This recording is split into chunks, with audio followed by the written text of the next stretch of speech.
The Corsair shudders as tracers streak past the canopy. Above the coral sea, 19-year-old Ensign Tommy Wade's hands are slick with sweat inside his leather gloves. 3 Zeros circle him like sharks, diving and climbing in coordinated attacks. His fuel gauge shows 20 minutes. His radio is dead. His wingman is gone, shot down 2 minutes ago in a burst of orange flame and black smoke. Wade banks hard left, pulling 4 Gs, his vision tunneling to gray at the edges. The lead zero closes from his 6 o'clock, cannon shells walking across the water toward his tail. Wade jams the stick forward to dive away, but his shaking hand slips on the throttle. The engine coughs. Power drops. The Corsair lurches sideways into an uncontrolled skid. Wade fights to recover, hauling back on the stick, but the plane keeps sliding in a way no fighter should move. And in that terrifying moment of lost control, something impossible happens. The pursuing Zero overshoots. Its pilot, committed to an attack run at 280 miles per hour, cannot compensate for Wade's sudden loss of speed and lateral drift. The Japanese fighter flashes past, too fast, too committed to turn back. Wade finds himself alone in empty sky, staring at his instruments, wondering what just happened. He has no idea that his mistake, a fumbled throttle and stick input that should have killed him, has just created a maneuver that will save 8 American pilots over the next 6 months. If you're enjoying this deep dive into the story, hit the subscribe button and let us know in the comments from where in the world you are watching from today. The Solomon Islands, March 1943. The air war above the Pacific is a grinding equation of mathematics and death. Every day, American fighters climb from improvised airstrips carved out of coral and jungle, hunting Japanese bombers and their escorts. Every day, some do not return. The numbers tell a story written in fire and salt water. In February, Navy and Marine squadrons lose 34 fighters in combat. In March, the toll climbs to 41. The problem is not equipment. The VOD F-4U Corsair is the finest fighter in the Pacific theater, faster than anything the Japanese fly, more heavily armed, better armored. But speed and armor mean nothing when you are outnumbered 3-1. And in the skies above Guadalcanal, Bougainville, and Rabaul, American pilots are learning a harsh lesson. Superior aircraft do not guarantee survival when the enemy has superior numbers and superior tactics. The Japanese have adapted. Their pilots no longer engage in the turning dogfights that favored the nimble Zero in 1942. Now they use slashing attacks, high-speed dives from altitude, a quick burst of cannon fire, then a climb back to safety before the Americans can react. It is effective. It is deadly. And American pilots are dying because they cannot counter it.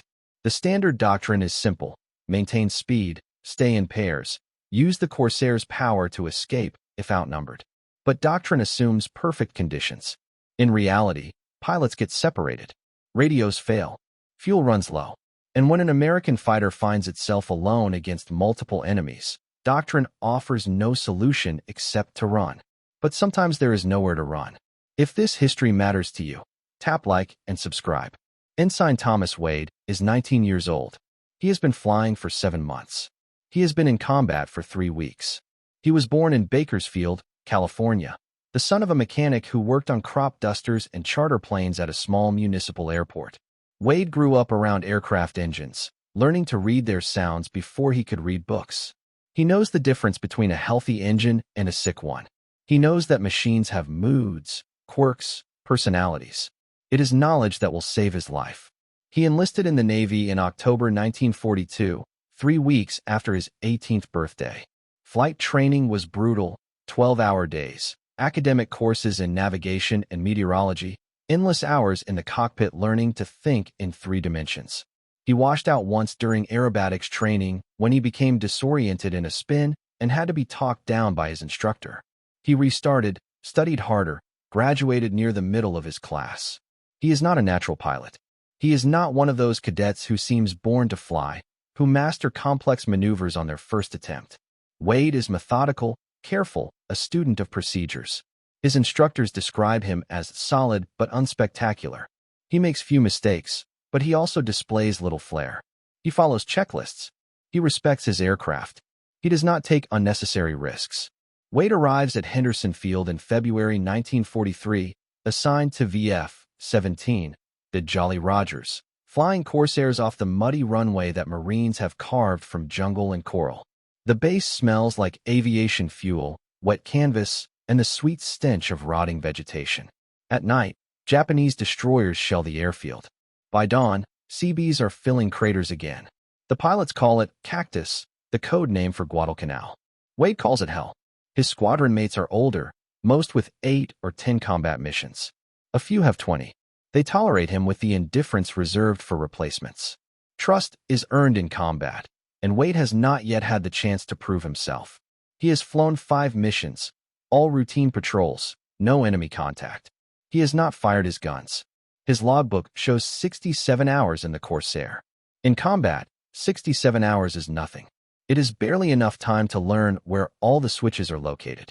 On the morning of March 18th, the squadron is scrambled to intercept a Japanese bomber formation heading for the Allied shipping anchored in Iron Bottom Sound. Intelligence reports 18 Betty bombers with an escort of 12 Zeros. The math is not encouraging.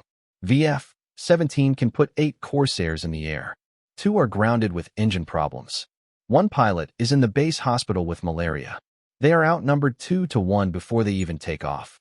Wade flies as wingman to Lieutenant Bobby Chun, a 22-year-old from San Francisco with 9 kills and a distinguished flying cross. Chun is everything Wade is not: aggressive, instinctive, fearless. He flies like the aircraft is an extension of his body. Wade flies like he is still learning what all the controls do. They take off at 0830 hours, climbing southeast toward the reported intercept point. The weather is clear, visibility unlimited. Below them, the Pacific stretches to the horizon, blue-green water marked by the white wakes of destroyers moving in formation. At 15,000 feet, they spot the enemy. The Japanese bombers are flying in perfect formation, 18 Mitsubishi G-4M Bettys and 3 Vs of 6 aircraft each.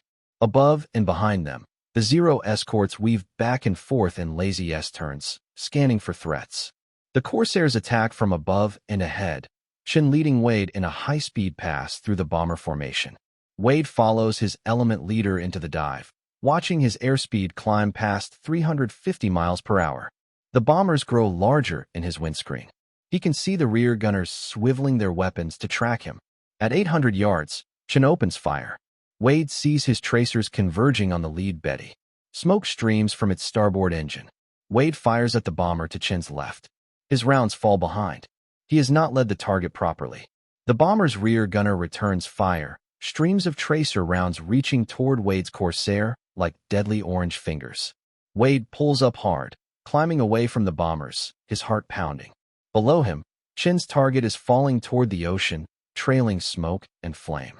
Chun has scored his 10th kill, but the Zeros are diving now, rolling down from their patrol altitude, abandoning the bombers to deal with the Corsairs. Wade counts 6 of them, maybe 7. The radio crackles with position calls and warnings. Bandits high, 2 o'clock. Break left, break left. I'm hit. The formation disintegrates. Each pilot fights his own battle now. Wade sees Chun turn hard right, trying to evade 2 Zeros that have descended on him like hawks. Wade follows, but he is too slow, too cautious. By the time he completes his turn, Chun is a half-mile away, locked in a turning fight with both Japanese fighters. Wade pushes his throttle forward, climbing to help, but a 3rd Zero appears in his peripheral vision, diving from above. Wade breaks left, pulling 4 GS, the horizon spinning around him. The Zero follows, its pilot skilled and patient. He does not fire immediately. He is closing the range, waiting for a clean shot. Wade tries every evasive maneuver he knows. He rolls right, then left. He climbs, then dives. He varies his speed, hoping to force an overshoot. Nothing works. The Zero pilot stays with him, gradually closing the distance. At 400 yards, the enemy pilot opens fire. Cannon shells flash past Wade's canopy. 1 round punches through his port wing, leaving a hole the size of a dinner plate. Another shatters his radio antenna. Wade's hands are shaking now. His mouth is dry. The Zero is 300 yards behind him and closing. Wade pushes the stick forward, diving toward the deck. His airspeed climbs past 400 miles per hour. The Zero follows, its pilot content to track him down to sea level. At 2,000 feet, Wade pulls out of the dive, but the Zero is still there, still closing. 250 yards now. Wade can see the pilot's face, can see the orange flashes from his wing-mounted cannon. This is how it ends, he thinks. Shot down over the Coral Sea by a pilot who is better, more experienced, more skilled. In desperation, Wade tries one more maneuver. He pulls the stick back and to the right, rolling into a climbing turn. But his hands are slick with sweat, and the stick is vibrating from the stress of high-speed flight. As he pulls back, his left hand slips off the throttle. Without conscious thought, he grabs for it, trying to maintain power.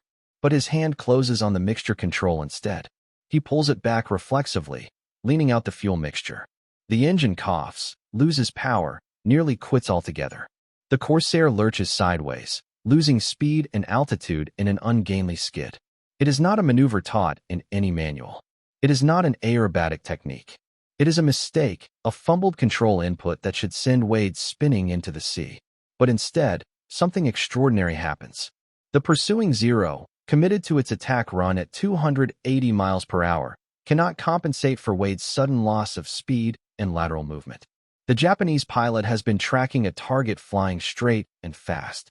Now that target has slowed to 210 miles per hour and is sliding sideways through the air like a leaf falling from a tree. The Zero's closing rate is too high. Its pilot pulls back on the stick, trying to climb away, but he is too close, moving too fast. The fighter flashes past Wade's Corsair, overshooting by 200 yards. Wade recovers quickly, shoving the mixture control back to full rich. The engine roars back to life. He pulls the nose up and finds himself alone in empty sky. The Zero is climbing away, its pilot either out of ammunition or unwilling to re-engage. Wade looks around. No other aircraft in sight. His fuel gauge shows 8 minutes remaining.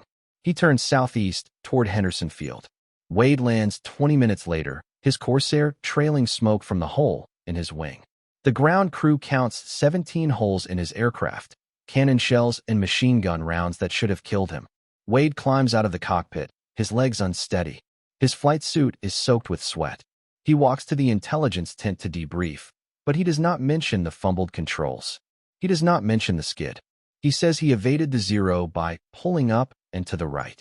It is technically true, but it is not the whole truth. That night, Wade lies in his bunk and replays the engagement in his mind. He pulled back on the stick. His hand slipped. He grabbed the mixture control by mistake. The engine lost power. The plane skidded sideways. The Zero overshot. Cause and effect. But it does not make sense. Loss of power should have made him an easier target, not a harder one.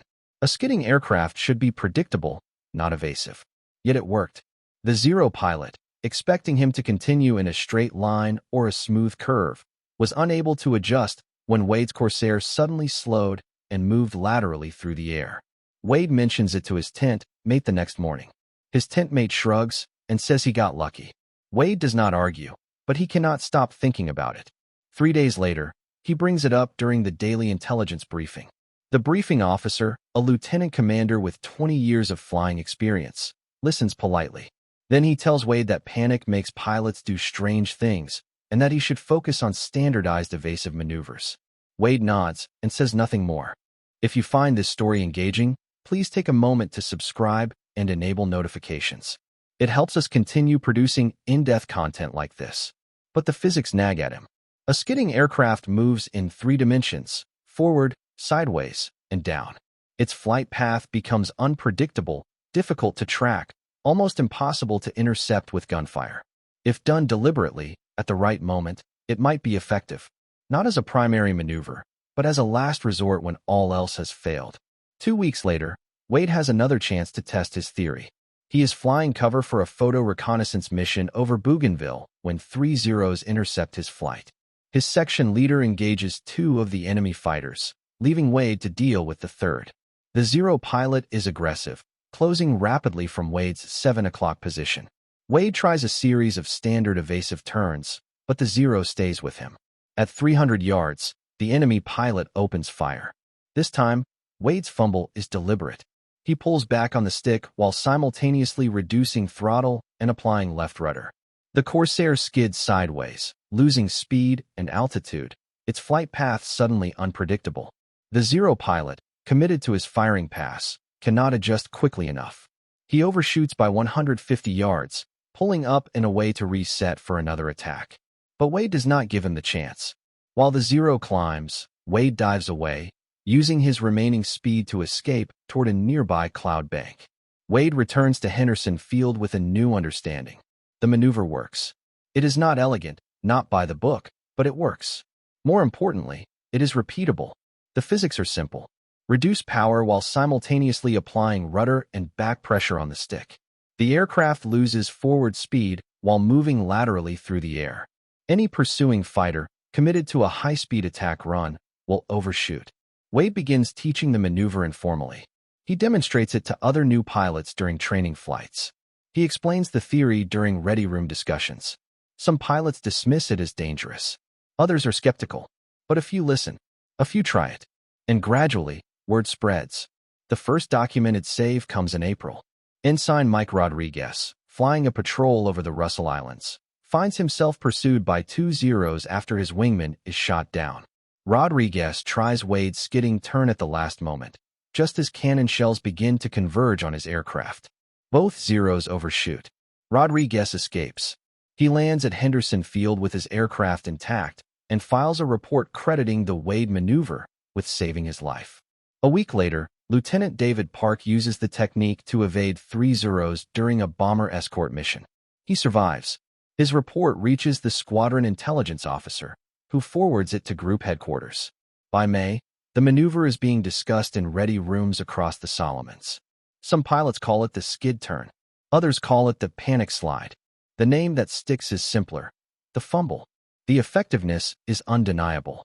Between April and September 1943, 8 pilots file combat reports specifically crediting the skidding turn with saving their lives. Dozens more use variations of the technique without reporting it formally. The math is compelling. In situations where a pilot is outnumbered and outmaneuvered, the fumble provides a final option. It is not a guarantee. Nothing in combat ever is. But it gives pilots something they did not have before: a chance. The Japanese notice. Intelligence reports from late 1943 reference American pilots recovering from impossible situations. Some Japanese aces begin to expect the unexpected, holding their fire longer, waiting for their targets to straighten out before committing to an attack run. The psychological advantage shifts, incrementally but measurably. Wade himself uses the maneuver 6 more times before the war ends. Each time it works. Each time he walks away. He flies 89 combat missions, is credited with 4 kills and 2 probables, and is awarded the Navy Cross and 2 Distinguished Flying Crosses. He returns to California in October 1945, marries his high school sweetheart, and goes to work for Douglas Aircraft as a test pilot. He flies experimental jets for 7 years before transitioning to engineering. He does not talk much about the war. In 1967, a Navy historian interviewing Pacific Theater veterans asks Wade about the skidding turn. Wade explains it methodically, the same way he explained it to young pilots 24 years earlier. He speaks of physics and geometry, of energy states and closure rates. The historian asks if Wade is proud of inventing the maneuver. Wade is quiet for a moment. Then he says he did not invent anything. He made a mistake and learned from it. That is all. Wade dies in 1994 at the age of 70. His obituary in the Bakersfield Californian mentions his service in the Pacific and his career as a test pilot. It does not mention the fumbled controls or the skidding turn that saved 8 lives. But in naval aviation training schools, in squadron-ready rooms, in the archives of the National Museum of Naval Aviation, the story endures. Not as legend, but as fact. A 19-year-old pilot made a mistake and turned it into a lifesaver. The principle is eternal. In combat, perfection is the enemy of survival. Sometimes the unorthodox works where the orthodox fails. Sometimes a fumbled control input, executed at precisely the right moment, provides the margin between life and death. It is not a technique to rely upon. It is not a primary maneuver. But when all else has failed, when the enemy is closing and the situation is desperate, sometimes the best thing a pilot can do is fumble. Deliberately, precisely, and with perfect timing. The fumble saved lives because it exploited a fundamental assumption of aerial combat, that aircraft move predictably. When that assumption was shattered, even briefly, it created opportunity. The Japanese pilot tracking a Corsair in a high-speed dive expected that Corsair to continue in a smooth arc. When it suddenly slowed and moved laterally, the pilot's firing solution collapsed. Physics did the rest. Wade understood this intuitively, even if he could not articulate it in 1943. He understood that predictability was vulnerability, that sometimes the best defense was to become unpredictable, even if it meant giving up speed, altitude, or position. It was a calculated gamble, trading short-term disadvantage for the chance to reset the engagement on more favorable terms. The maneuver spread beyond the Corsair community. 38 pilots in the Mediterranean adopted variations of it. 51 pilots over Europe experimented with deliberate skids during defensive engagements. The principle was universal. When being tracked by an enemy fighter, break the tracking solution by doing something unexpected. The specific technique varied by aircraft type, but the underlying physics remained the same. Modern fighter tactics still acknowledge the principle, though the execution has evolved. Today's pilots learn to defeat missile locks by changing their radar cross-section, by maneuvering in ways that break the enemy's firing solution. The technology is different, but the idea is the same. Predictability kills. Wade's accidental discovery became part of the invisible curriculum of naval aviation, passed from instructor to student, from veteran to replacement, from one generation of pilots to the next. It was never formally codified. It never appeared in official manuals. But it spread because it worked, and because pilots talked to each other. They share techniques that save lives. They remember the lessons that matter. The fumble mattered because it saved lives. 8 documented cases, probably dozens more that were never formally reported. In a war where the margin between victory and defeat was often measured in individual aircraft, in single pilots, 8 lives was significant. 8 pilots who survived to fight another day, to protect other aircraft, to bring their squadrons home. The arithmetic of survival, calculated one engagement at a time. Sometimes the most important innovations come not from engineers or theorists, but from young men under fire who refuse to accept that the way things are is the way things must be. Tommy Wade was 19 years old when he fumbled his controls and created a maneuver that changed the way pilots thought about evasion. He did not set out to invent anything. He was just trying to stay alive. But in the process of staying alive, he gave other pilots a tool they could use to do the same. That is his legacy. Not fame, not recognition, just the quiet knowledge that when desperation and ingenuity collided at 300 miles per hour over the Coral Sea, one young pilot stumbled onto something that worked. And because it worked, others lived. In the end, that is all that matters. The fumble saved lives. And the lives it saved went on to save others. Sometimes survival is not about perfection. Sometimes it is about the willingness to make a mistake at exactly the right moment, and to learn from that mistake quickly enough to stay alive. Tommy Wade learned. 8 other pilots benefited from his education. The Pacific got a little bit safer for American aviators because one teenager was not too proud to fumble. Thank you for watching. For more detailed historical breakdowns, check out the other videos on your screen now and don't forget to subscribe.